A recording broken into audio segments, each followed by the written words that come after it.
La suite de notre série pour éclairer le choix décisif du 21 mai pour ou contre la stratégie énergétique 2050. Ce soir, nous proposons de prendre le point de vue historique, au-delà du détail politique.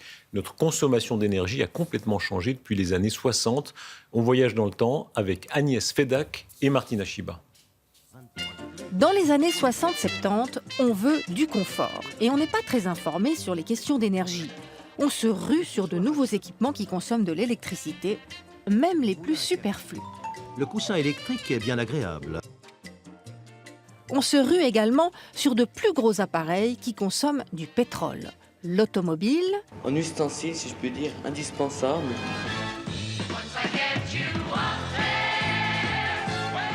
mais aussi l'avion parce que, Parce qu'avec la voiture, c'est trop long. enfin, on se rue sur des nouvelles choses pratiques qui font beaucoup de déchets, les couches-culottes par exemple.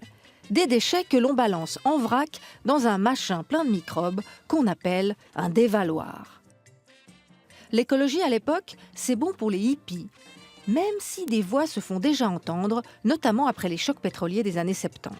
Si vous y mettez des plats chauds, vous gaspillez du froid, donc de l'énergie. On parie sur le nucléaire, mais en cette époque de guerre froide, on manifeste beaucoup contre les centrales, car cela fait peur. Dans les années 80-90, on veut consommer. On est conscient du fait qu'on devrait économiser l'énergie, mais on s'en fiche un peu. C'est l'économie d'énergie. C'est l'époque de l'amour de la bagnole, Je nettoie plus ma voiture par semaine que je ne fais l'amour. Oui. des 4x4 présentés par la Miss Suisse Lolita Morena et qui grillent des hectolitres d'essence, du fast-food et de la bouffe industrielle qui génèrent des tonnes de déchets, C'est de la bouffe qui est pas bonne, mais comme t'es pressé, t'es obligé de la bouffer, quoi. des villas individuelles et des compagnies aériennes low cost à partir des années 90. Symbole de cette surchauffe, les humains sont aussi des piles électriques. Souvenez-vous de Bernard Tapie. Moi, je marche à l'avant d'air.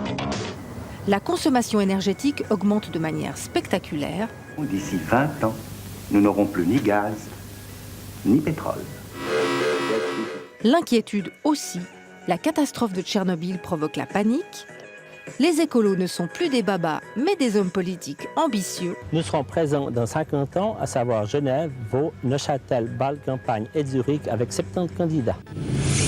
Année 2000, on est hyper informé, hyper responsabilisé, hyper culpabilisé. Cendrillon, regarde ce que tu fais. C'est marqué vert, là. Et ça, c'est une bouteille, hein? La couleur de ces années, c'est le vert. Pardon, le green.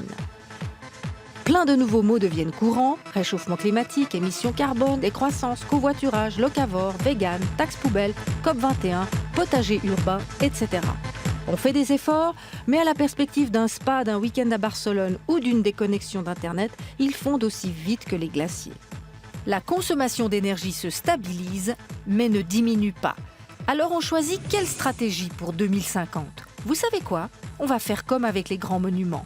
Éteindre la lumière sur la RTS et se donner 3 secondes pour réfléchir. Allez, bon vote!